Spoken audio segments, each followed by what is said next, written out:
Hey everyone, it's Andrew Schiffman. Harry Turcott here. We both worked at MTV in the music and talent department in the late 90s, early 2000s. Yeah, it was a time where music videos, TRL, The Jersey Shore, and the Osbournes ruled the airwaves. Yes, Andrew, those are some great years. So tune in every week as we catch up with old MTV coworkers, record label execs, VJs, and artists. I can't wait, Perry. We'll give you insights into meeting superstars before they were superstars and some juicy secrets from that golden age of MTV. So grab your headphones and get ready to relive the era of music television and the people who shaped a generation.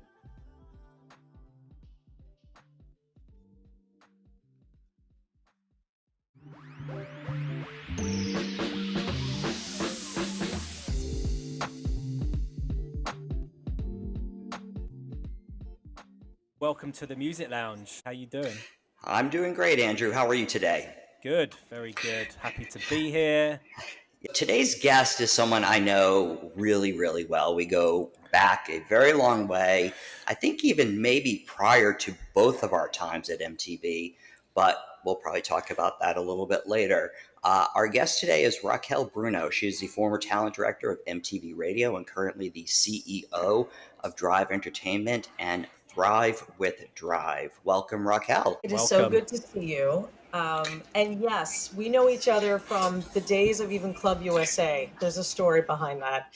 Yes. And it's so good to see you. And Andrew, it's so nice to see you as well. I know we've worked together through the trenches of the MTV landscape. We have, but unfortunately never got to work hand in hand together. But maybe you passed the baton over a little bit on your exit when I kind of joined the music team. Through a VMA at a red carpet, for sure. Yeah, somehow I've we been were there. a connective tissue.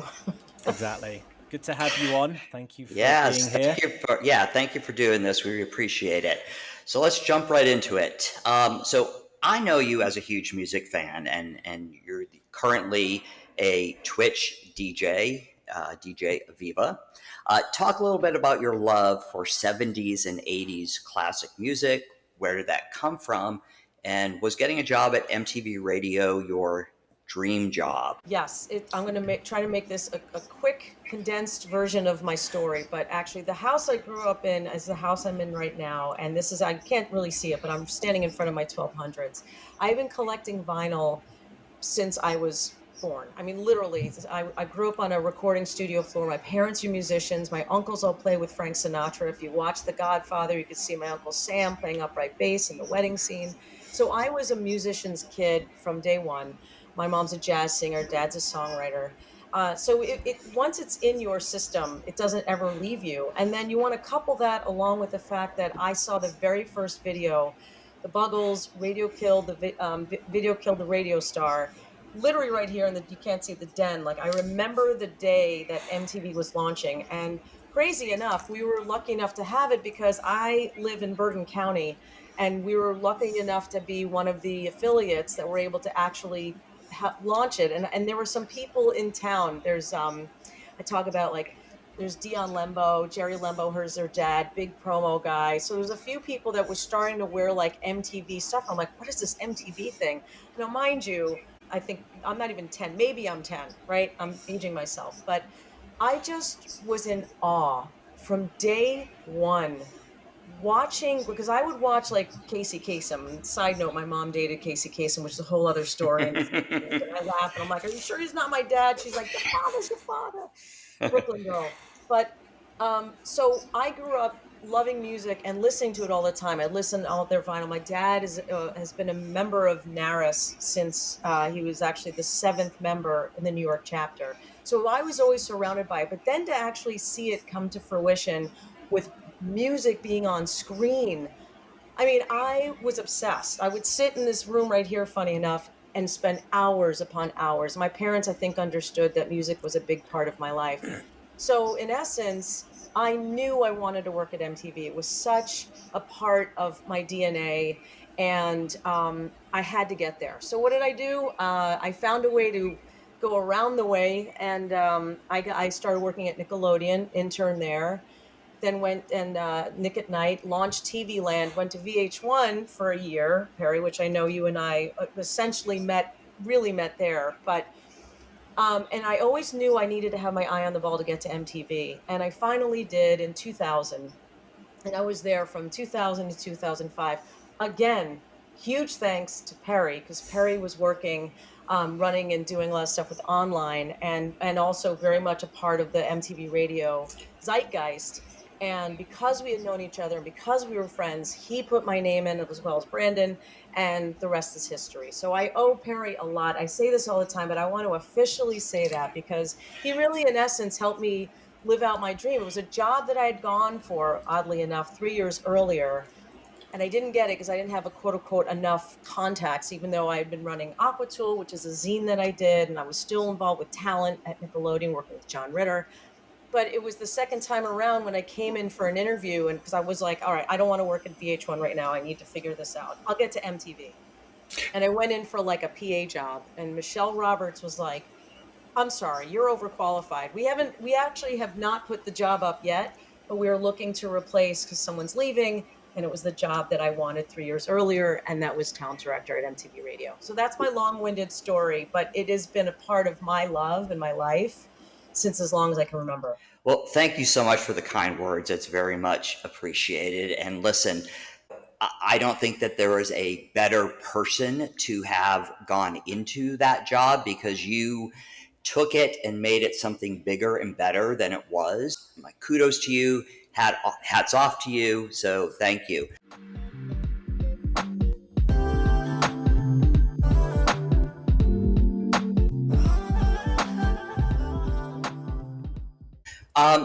When you were there, did you get an opportunity to meet any of your favorite artists from maybe the 70s or 80s or 90s? Yes, and a lot of them have been connective tissue since. On MTV Radio, we had, of course, the VMA radio forums, but every day we were so busy. We would do all the interviews at 57th Street for our CBS, our Westwood affiliates. So we would do our live radio tours at 57th Street, and then the rest of the time we had TRL Radio, and of course all the interviews that we did, same floor as news on 29. And that was, so we had full days, and that's what really cemented me as a talent booker. Because if you had asked me in high school, like, what is it you want to do, and they gave me like, a piece of paper, I'm like, well, the job I want is not on here. It really all came together when I went to become the talent manager first, and then I got promoted to talent director. And I got to work with, a lot of my idols. I got to book Boy George. I got to book Annie Lennox. I got to book LL Cool J. I got to book Run DMC. All the people that I had looked up to, and just literally, like, I got to meet Gary Carter, who was my idol, and I ended up hiring his son, who I met through a radio tour. And because I was so, I took care of his son coming to TRL, Gary from the New York Mets gave me tickets to see him get inducted in the Hall of Fame. And I was a catcher my whole life. So I have many Wow. stories like that where they say don't meet your idols. I would disagree, because I worked with some of the best for people that shaped my life. I even got to bring John Ritter through for a radio tour. A lot of people that I just looked up to and loved. I got to meet Patti LaBelle. I got to bring my mom to see her perform at Radio City. So these relationships that I had, getting to work with them, but also giving back. They gave me so much with their music and their lyrics and their soul, like everything they put into the music that shaped me and my parents. I was able to then give back and help them launch the new single, help them get in front of the radio stations that they needed access to. I got to work. I met Al Jarreau. I met Al Green. Like some of the real great. I have a funny thing I should show you before we go later. Rick James. He signed a record. I still have all the vinyl. Like I try to bring in vinyl. Like a lot of times we didn't take pictures, but I got to actually like bring vinyl. Got to meet Bjork. Like some of the greats. And the thing about MTV Radio, we were probably one of the busier groups next to news, because anytime there was something that was breaking, if there was a new single, if there was a new book, anything that was happening, we needed to then reintroduce it back into the pop culture for radio. So a lot of the times I would start sending out we would send out our schedule for every day I would send that out, and I always would put quotes on it and what have you. But then half of MTV would be like, wait, you have so and so coming in or whoever. And I'm like, yes, we do. They have a new single. We were tapped in a lot. Not saying that the music and talent teams weren't, they were, but they had a different agenda. And their landscape was much different than ours.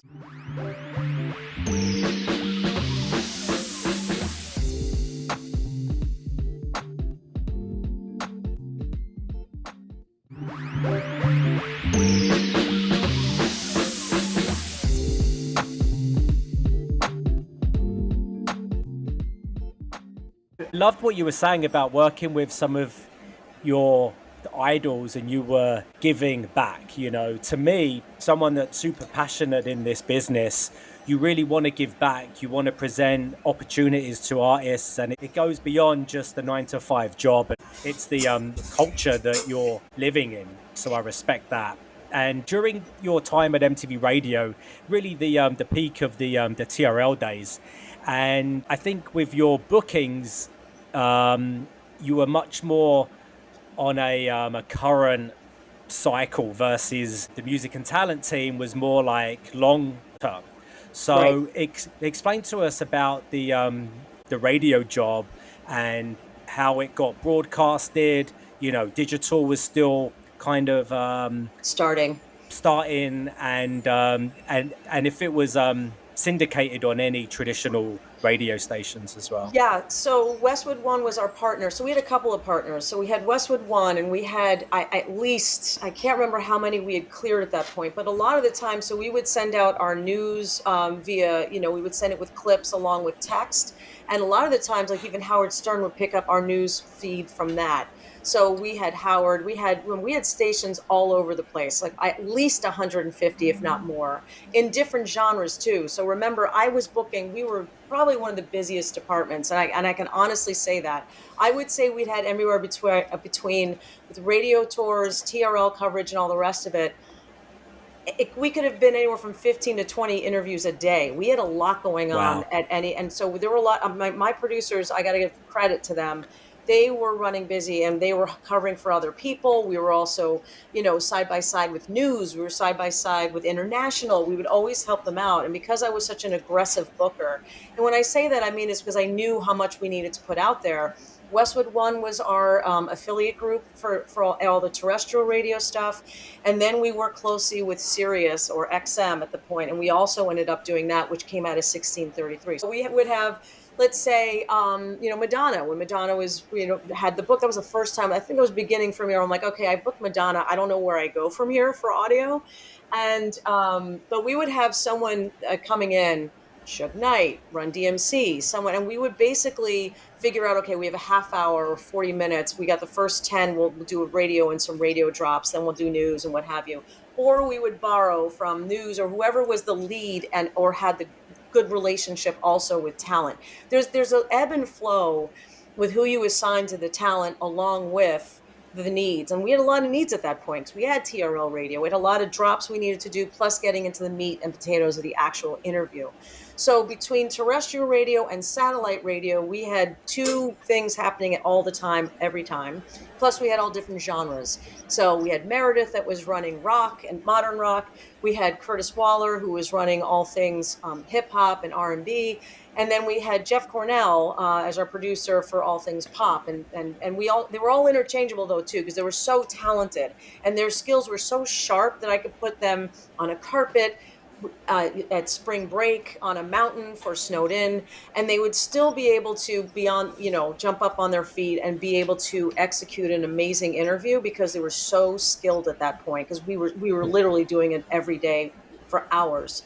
And then they had to actually go back and edit everything, which is, our team was incredible. And it's very sad to me, on a side note, that MTV Radio is no longer, because we had honestly some of the best in terms of producers. And because it's a skill, not only being able to interview and talk to talent where they feel trustworthy enough to sit in a room with you and actually give you the goods, but then also to turn it around and turn around that night. We were putting out the MTV radio stuff every single day, every single night with sound bites attached to it.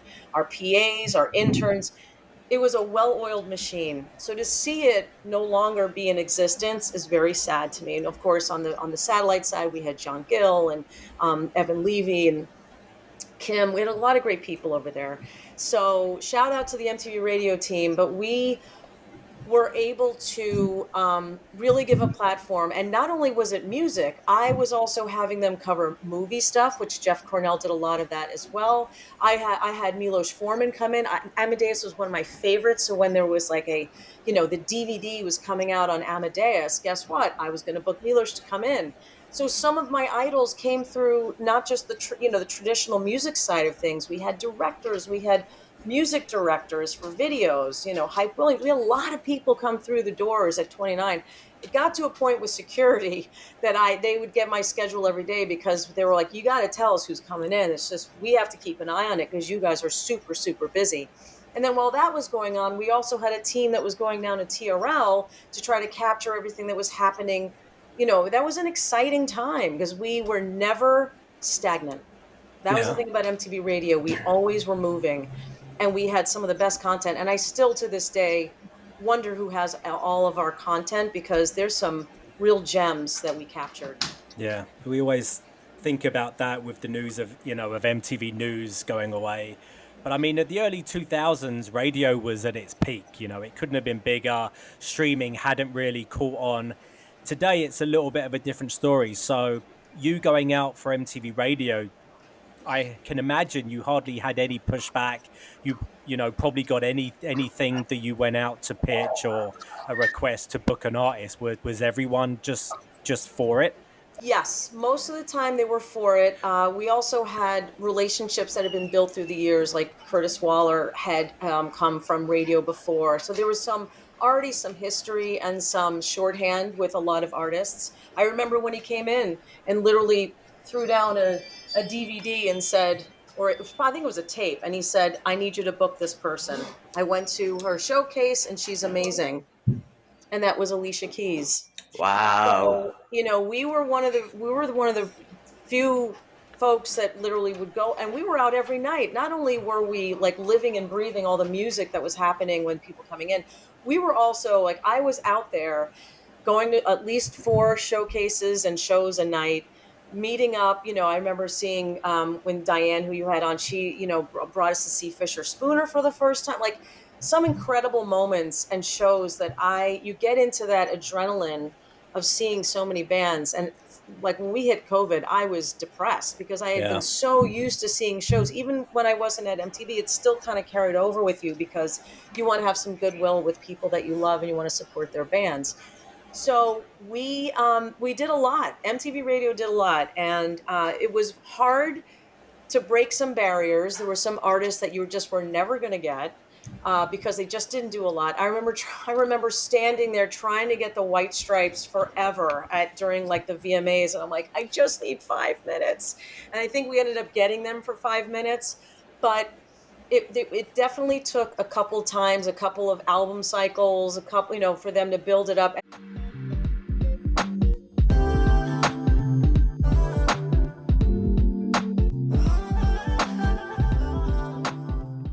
We had something insane called the MTV VMA Radio Forum that Perry, I know, was laughing about it. It was No, I was just going to ask you about that actually. So,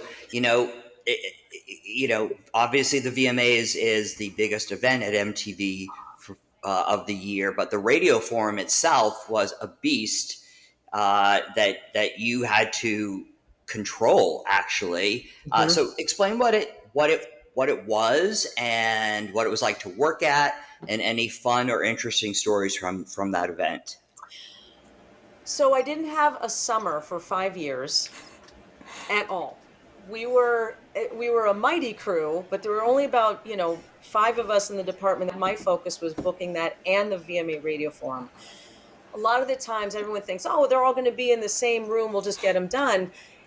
The VMAs, that is the mothership, right? So they need to make sure that the rehearsals are done right, that we don't kind of step into that lane. And anytime this stuff is done, then promo happens.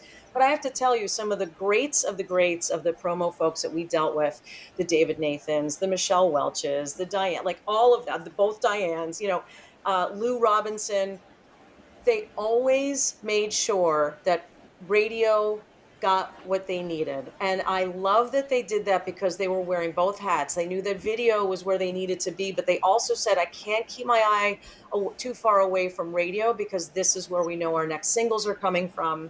So we had at least 25 radio stations from across the US, all live for at least 6 hours at a clip. Live programming. So they're there promoting the VMAs, and in exchange, we are bringing them talent. Now, mind you, if we were just going to depend on VMA talent, it just wouldn't have worked because the priority, of course, is the show and making sure the rehearsals are happening and anything else that's happening with affiliate marketing, what have you. But the actual programming that we had to provide, at one point, I had 100 pieces of talent at any given day for the VMAs, which was absolutely insane. So it could have been working with the Jackass guys and making sure one of their guys came through, or Real World people, or making sure we hit pop, hip hop, and alt rock. And I wish I could have actually videoed it. I know at one point towards the end, Sally Frattini actually was one like, and Alex were like, we got to get a camera down there. And news started, filming there. International started filming there because they realized there was this magical room where all talent were together. I mean, I have photos of Mary J. Blige and Duran Duran like bowing to each other because they had never met before. So these Wow. crazy mashups were happening in like the basement of Radio City. I was just going to ask, what space were you in that you were able to kind of commandeer all of this talent to come down and do this? So I had my radio forum escorts. I couldn't have done anything without them. And I mean, I had my brother, I had his friends, I had people that I knew I could trust to bring talent. And literally, it was literally playing like hot seat. What seat is open? Where do we sit down? Remember, they're all live at the same time. So I had to space it out where I had 100 pieces of talent had to be covered at any given time. So our rooms, we always negotiated with Jeff Frank and his team to make sure, because that was really their room as well, their affiliate marketing side of things, because they were getting all this promo locally with each station for the VMAs for tune-in. So like at the in Miami, we were not far from stage there. We were kind of to like an area to the side, but within the same floor of access for talent. At Radio City, we were literally in the basement where like where the bathrooms are. We were down there. It was a huge space, but we always had to have enough room, along with making sure we weren't over capacity, because besides the talent, you had the reps and you had the managers, and then you had all of us, and then all the outlets. So it was probably the craziest thing I've ever done, because you have to time it so perfectly that they get the radio hit, that my poor escorts are running around with like looking at a piece of paper, making sure they're hitting all the, because what we did was, once we had the list, we would send the list to the radio stations and say, okay, who wants who on here? And they didn't always take the talent, and I had to do a lot of negotiation, walking up and going, listen, so and so has a new single coming out, I need you to sit with them because I don't want to hear it on the other side of it, or I can't bring you someone else. And like, okay, fine, we'll take so and so. I mean, I felt like I was on at Wall Street, and I'm on the floor, then I'm like negotiating. Too bad it's not millions of dollars, but it was in the essence of like the talent that was walking through. And it just had a beautiful chaos tone to it. The cadence of what that was, I don't think could ever be replicated. And it's something so special that it's a moment in time that I miss terribly, because a lot of great partnerships also came out of that, because talent that would never have met each other before were all in that room together. And it was pretty amazing to watch. Love It that. was I worked two of them. I started there a week before the VMAs in 1999. So that was the first thing I did at MTV Online and Radio, and I was like, I don't. This is crazy. This is wild. How is this happening? It was Right. just so overwhelming in a good way, though. I mean, Yeah. because honestly, Organized chaos. if you're gonna get thrown into that job too, sooner or later you're gonna have to do the radio for them, and what better way to do it than your first week there? So, You might as well get on the job yeah, training in 2 seconds flat. Yeah. When you walk into exactly, that room, exactly, you cannot fail. You have to just figure it out. And yeah, I mean, there's directors I work with that I threw into the mix that like they were just starting out. They're like, that is probably the craziest thing I've ever seen. Whether it was like polyphonic spree and all 50 of them walking in Miami, or it's just like little John going, yeah, like just screaming the whole time. Like, oh my God, it was absolutely hilarious. And I would not change a thing about it. I'm glad I have my summers back, honestly, but at the same time, I remember annoying half of our reps, like, okay, who do you have coming through from Capital? Who do you have coming through from Atlantic? And they were like, we're working on it. We know. But working on the scheduling of it, making sure I had enough of the genres that are specific in the room. Did I have enough pop happening at the same time? Like, I needed to make sure that all the radio stations were really serviced correctly. I think when you look at radio, it's very raw, it's uncut, it's unproduced, and that's what that room was like, right? It was Yeah. uncut, it was unproduced, it wasn't polished, and I think everyone who has been to one coming back again just expected it, and you just go with the flow, and that's the environment, 100%. And I love to tell the story because he's still the same amazing, talented, consummate professional. LL was supposed to come at a certain time, and he got caught up either in traffic or a business meeting. Something happened, and I thought, well, I guess he's not going to be able to make it.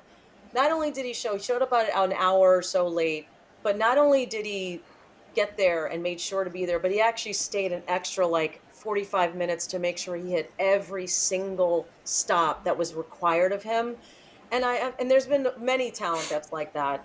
The reality people, not so much. But when it comes to full on icons that understand, I don't want to say the game, but they understand what it is. Like they're bringing their who they are, their identity, who they are as a brand, and then the promo folks are giving them that platform, and it is a amazing karmic bond that happens, and they understand that. And he was like, look, I'm sorry I'm late, I'm going to stay extra and make sure everyone gets what they need. And I think we even held back we went long just so each station could get him.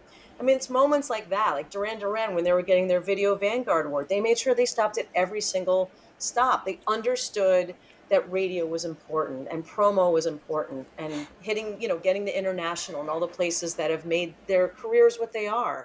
yep, And now it's a different world out there where I wish that talent would understand it, especially the younger ones. And I'm not saying like, oh, you have to do everything that's asked of you, but there is a certain understanding of be kind. That's one thing John Ritter always taught me. Like, and he grew up in Hollywood. I always quote him as my absolute favorite talent to have worked with, because he treated everyone with common courtesy, looked you in the eye. He asked your name. Didn't matter if you were the assistant or the CEO, you were going to get the same amount of respect.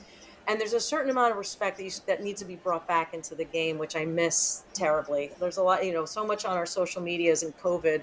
We have a lot to learn back again in terms of manners.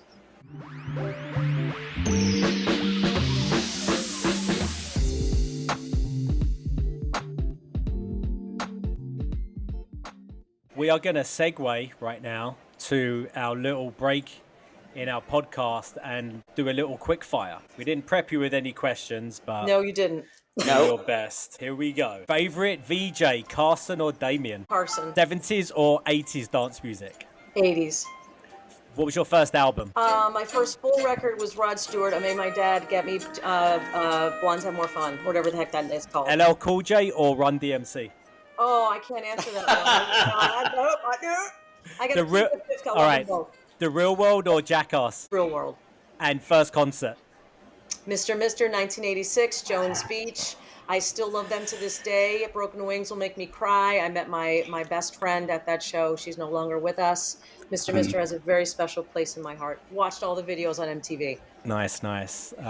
Cool. So our first quick fire was Carson or Damien, you had a weekly countdown show, I think, that was hosted by Carson, and then I think it went to Damien. I can't remember the name of the show, but can you kind of tell us a little bit about that, how that show was produced and programmed, and any crazy places that you taped it? Oh, yeah, Mexico. We were. I mean, we everywhere. Anywhere MTV What was the was, we show were there. called? Well, So a TRL weekly countdown, I think. I okay, booked a little bit of easy. it. Yeah, I think it was TRL weekly countdown, something like that. No, if Damien's listening, I love both of them. But if I had to choose, Carson was my first. In terms of like working with, and they kind of like, and he also was like a big. They're both music heads, but when you work with a VJ long enough, you tend to have a kinship. Now, my producers will probably have said Damien, because Damien they work with so much all the time. And I think that is why it just depends on the amount of time that we've spent with each other. And those producers like Cara Manning and Chris Maltese, they had access to them more often. And they work with Damien a lot. So I wasn't across that as much, other than I had to provide the bookings for them. But I think if you had asked any of those folks, we had to get as much as we could during TRL, and sometimes that was frustrating too, because I hated stepping into the TRL space, because they had to get what they needed to do. It was a finite amount of time. So a lot of times I would like lean into our reps and say, listen, whenever they're done with what they need to do after rehearsal, just bring them up to 20, or I'll send folks down there. Just call us and we'll come. Because that's one thing. I always wanted to be nimble. I never wanted to be in the way of the music and talent department. I was very, very cognizant of that. And so we got what we could get within reason. I do remember, like, you guys were portable, and you'd sometimes have to be in the TRL green room, Yeah. or even in one of those tiny little dressing rooms that were at TRL. And I remember actually once, I can't remember if I was doing this or it was your team that when you were there was this tiny little closet that was like in the long TRL hallway where the audience lined up. And I think we got like maybe Brittany for like a minute and a half in there or something. It was just crazy how using a word you use, being nimble to get the talent. Yeah. That was how we got Madonna. I don't know. I think you were down there for that too. I was. Yep. That was the day 50 Cent was. It was like huge names that day. And Wendy Griffith, God bless her. We had been working on it. I said we'll focus only on the kids book that she was putting out. Like, it was a big deal. And so we're literally standing outside like her green room, which was one of the studios the whole time. At the time she was married to Guy. And I just remember it was Jeff Cornell. I don't know if Jeff could probably be the only one that could do it, because he had that fiery Sag energy to go against her Leo energy. And then finally it's like we're waiting, and then finally we go in there, and Madonna being Madonna, she's like, all right, everyone shut up, I have an interview. Where's my interview? And Jeff's like, I'm right here. And she's like, well, how long is it going to take? And without missing a beat, Jeff goes, how long do you have? That broke the ice. And she was like, oh, I like you. We're going to talk. And the whole time he's like, standing over her with the mic. But we got what we needed. And I was like, and that was, like, I think for me, not the beginning of the end, but I was like, I don't know if I can go any higher at the time of getting Madonna. Like, what do I do now? We've been in closets. I'll tell you where we're probably most tortured would be going to cover all the spring breaks, and the ocean is right there. And you just look at it from 5 feet away, and you can't go there because the whole time you're waiting for talent to stop and talk to you. So we've been on many situations like that, like sitting on a cot in a green room, like, putting a mic there. We have been in some hilarious situations where but we got it. We got our sound clip. I even remember like doing walk and talks with people too. Yes. They're like, you can talk to them from the green room until they get to the studio door. And once they're out the studio door, you're done. And you're trying to like walk as slowly as possible to get more time with them. They were okay. We're gonna walk with this. All right. So anyway, tell me about the new single. Da, da, da, da. And you're just like, oh my God, what is happening? We were definitely the nimble crew that could get whatever we could get, that was the good part of it. So if we wanted something, I'm like, yep, my team will do it. Let's just do it. And we got it. But it was hanging off a rafter. I mean, God only knows what we've done to get the sound bites, but that's what we did.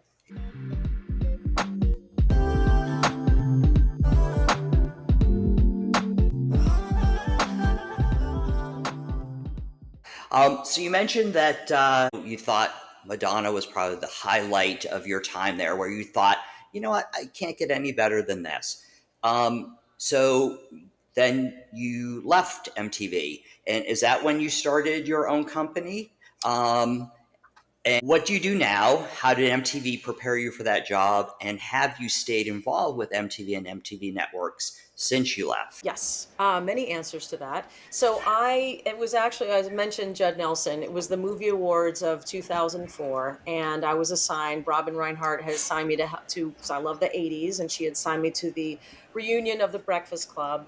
And it's a whole long story that I won't get into here, but over drinks we can talk about it. But basically, it was that aha moment where we were trying to get Judd Nelson to get to a seat, and he wanted to be heard, and that's the thing with talent. Like if they have something to say and they have an idea, you got to give them that grace to actually be involved with the creative process. So that being said, he basically said, I don't know who all of you are, but if you don't, after me crying to try to get him into a seat because I'm such a big fan of his, he goes, I don't know who you are, but if you don't, you don't make sure that she gets promoted, I don't even want to know you. And I went, yeah, it's time for me to go. And it was literally in that aha moment in the middle of the Shrine Auditorium outside going, oh my God, I think this is it for me, which is heartbreaking because it was a place I had tried so hard to get into to begin with. But I saw the winds of change. There's a lot of change going on now over there.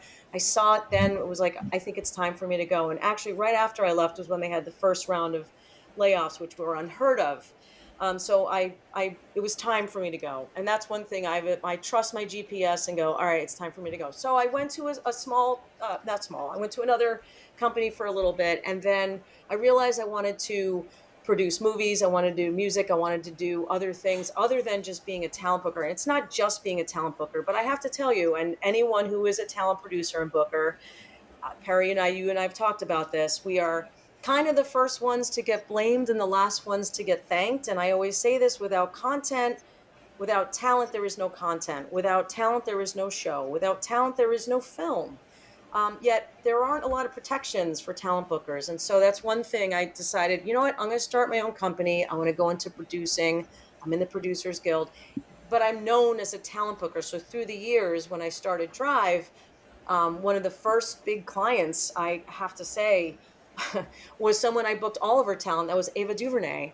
And she Oh, was working wow. with Jennifer Hudson. I had booked Jennifer Hudson to be a part of the Aretha Franklin tribute that I was working on. And she said, I hear you started a company. I know you're out here in LA. I will, pay for you to stay out here and help me out with this party that we're doing. And that was the year that she won the Oscars. So that was Wow. how Drive kicked off, and I'm like, where do I go from here? But through the years, I've worked on the Paris Hilton cooking show. I got to work on the Herb Albert documentary with John Scheinfeld. We've done a couple of docs together. Just did the Run DMC Kings from Queens, which I'm so proud of. And so I've been able to be in other elements than being also a talent booker, which is very important, but also expanding that. I got to work with John Oates during the pandemic, helping him create Songfest as a co-EP with that. So I've had my hands in lots of different things. And now I'm managing Martha Davis. We talk about idols. I've known her for 18 years, and now I'm helping manage her in this very interesting landscape that we are in for iconic bands that need to figure out what to do next. So it prepared me in the fact that I had this great, I dating myself, great Rolodex, but really like great contact list of people from all walks of life that have moved in different trajectories in their worlds. And I left in 2005, and I was asked to help them with the fledgling digital team, which then, so I started out with one person, and like I remember it was Katy Perry we had that year early on, and came through to talk to folks, and was like trying to beg, because I felt like I was back at the radio forum trying to beg people to stop by, and I've stayed with them ever since. And this was the first year in 24 years that I didn't do the VMAs, which is sad, Wow. but And Perry, you know this because I've brought you back and going, come on, Perry. But one thing we can always depend on is change, and they're going through some changes there. And I just actually finished a project for them during the summer, so I'm still involved with MTV, and I am really lucky with all the things that are going on there. I'm really lucky to have been in a certain time at a certain place. I got to go see Bowie live by request, like some of the most iconic things I got to go to. I have no regrets. So that's basically a common theme from everybody. I think you would agree, Andrew, that everyone we've talked to, they feel like, it was a special time. It was a magical time. It was a time that can't be recreated. It was a time where you got to, MTV was a tastemaker and everyone wanted to come to MTV. And because of that, we got to experience some amazing things at MTV that most people never got to or will ever get to experience. Yeah, it's amazing. When I first started at MTV, I didn't have a FOMO. I wasn't like starstruck. It was just a job to me. I was extremely passionate about music, and I went above and beyond to make things happen for artists. I love to support the emerging artists more than established and give them the same opportunities and create new opportunities and be part of that breaking story. So very humble. And it wasn't till now where we're having these conversations and you look back and you're like, holy shit, those experiences were amazing. But when you're in it day to day, you don't kind of step back and look at what you're doing and what kind of talent you're in front of every day. And that goes back to what you were talking about for booking both just daily radio hits as well as the radio forum, that you're so busy and in the thick of it that it's really hard to take that step back and go, as you just said, holy shit, I've got LL Cool J here, and I've got Duran Duran here, and I've got Mary J. Blige here. And like, you're just trying to get them to somebody to talk to them at that moment. It's really hard to be like, this is an iconic artist that I'm talking to or sitting with or working with. It's hard to really explain to anybody how that really feels. It's just again, I'll say it again. It was just a really incredible time to be in the music business. Right. And I would add to that where it's almost better that we had blinders on, that we just had to like literally get him to the Greek. We had to literally get him to the microphone, because had we actually sat and went, oh my God, we would be starstruck. And my mom, dad, well, aren't you starstruck? I'm like, well, you've worked with some of the greats. Are you starstruck? You just kind of get in there. You do the job. And also one of the things when I was training a lot of the folks, I said, listen, we don't ask for interviews. We don't ask for autographs. We don't ask for photos. Like, I had a very specific, basically, you had to follow those rules if you were going to intern for us, because if you were starstruck, then it wasn't a trustworthy space that the talent would feel comfortable. And I never wanted them to feel. So there were a couple times where I was like, you know what, I have to take a photo. Rick James, Duran Duran. There was a few that I just went, I broke my own rule, but it was at the very end of the interview. And then there would always be a group of us too, like Willie Nelson had come in. So I have actually a whole bunch of photos that I should probably share. But I'm like, when are they coming in again? I don't know. Right. We did it respectfully, where we would say, hey, for our MTV archives, which we did. We had an MTV Radio Archives. Would you mind taking a photo with us? My thing, which I think you guys are going to laugh, those that I felt comfortable with, whether it was Big Bird or Freddy Krueger. I don't know if you remember this, Perry. I had them record my outgoing messages. Oh, I do remember that. Yes. Yeah.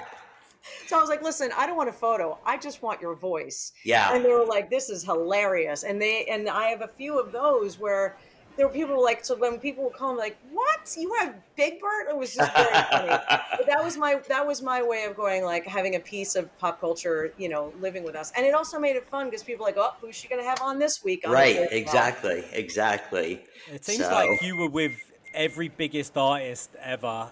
Was there any artist that you couldn't book? Maybe one that, everyone was like, you have to bring in so and so, and you just couldn't get them in? I would say J-Lo was probably one at the time. She wouldn't do it. Oddly enough, we could never get Dave Matthews Band for the group that I know. That's Just like okay. Ah, I am, A big fan. pleading the fifth over here. But there were a few that I was like, and I mean, I'm like working at it. But then when I would have those that, working on Madonna for as long as I did, or working on, I remember the whole when Nick and Jessica were together and them coming to the radio farm. It was big news at the time. And then I had like people that I love, like Moby. I had Moby coming through to do stuff. So, or Slash. Like I remember Slash was also at the time they were doing the Michael Jackson birthday celebration, down the road from us. And Slash he was doing rehearsals. He took a cab to show up to do the radio format. He just was so awesome. And I love those type of artists that are like, yeah, I'm here, I'm showing up, I'm just going to do what I need to do. And they were so cool about it. the one artist I remember really trying to get, and it was difficult, and it was early on in the career, was Christina Aguilera. It just seemed to Yes. be that was a tough booking to make happen, for whatever reason. I'm not sure. That Yeah, one was a tough one, and we actually ended up getting her after weeks, and I mean weeks and months. And I think I ended up getting through Lou, if I'm not mistaken, Lou Robinson. Took us weeks, weeks, weeks. We were down in New Orleans. Same with No Doubt. We were able to get No Doubt, Christina, and Andre through and Andre and Big Boy. Which that's only because we were accessible when they had downtime and they were kind of waiting in between. That was one thing about MTV. Oh, MTV Radio. So yeah, let's do an interview with them because we were also like a little bit of a time killer too, which was great.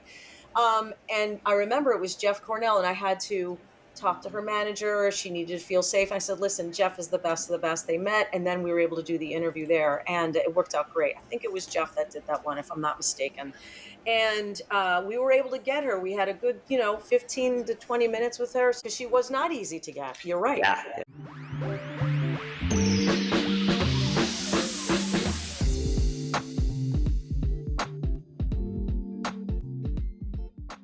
Last question, and we've kind of started this as sort of our signature question of the interview.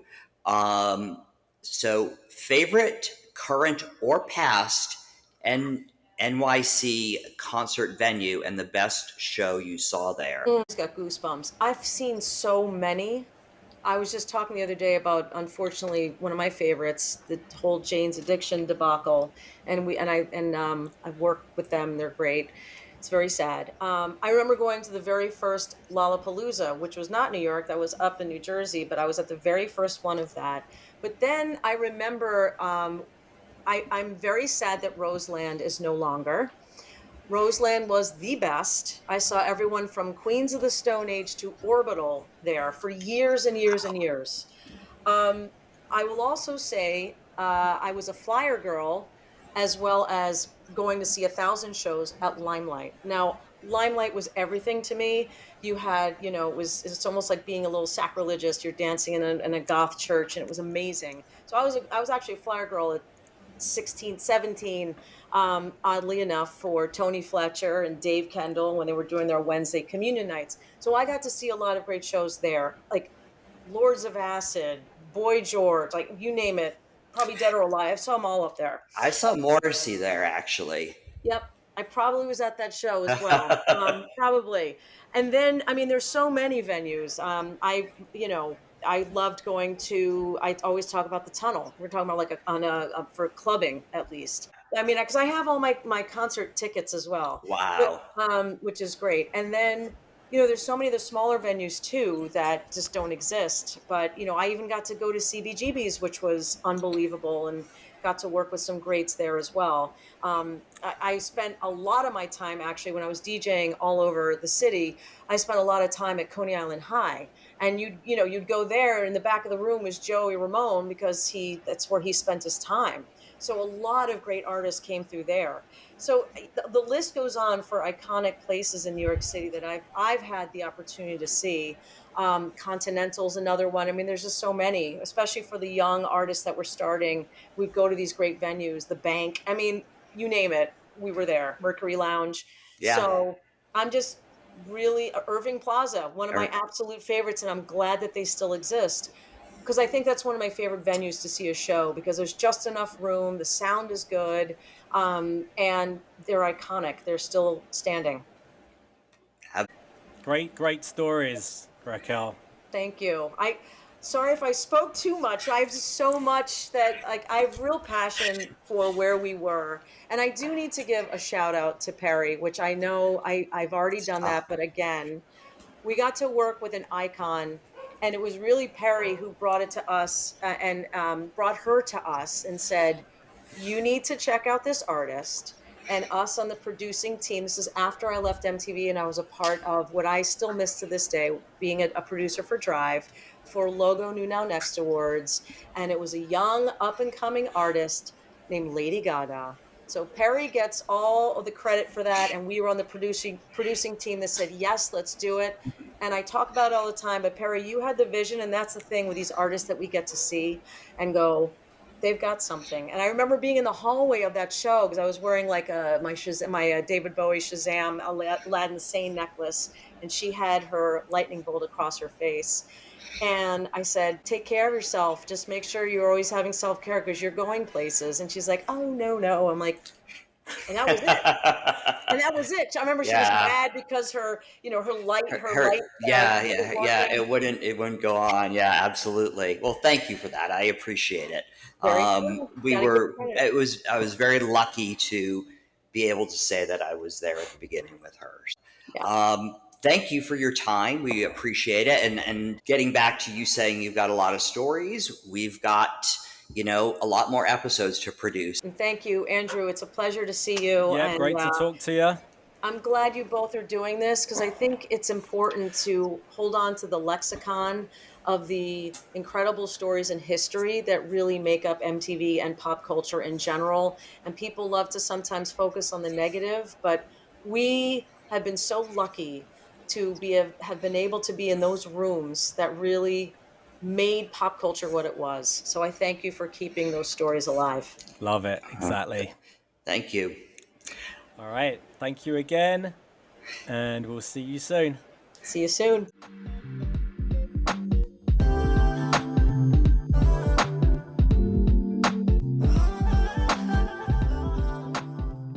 Thank you for joining us today in the Music Lounge. And tune in next week to hear more stories about your favorite era of MTV.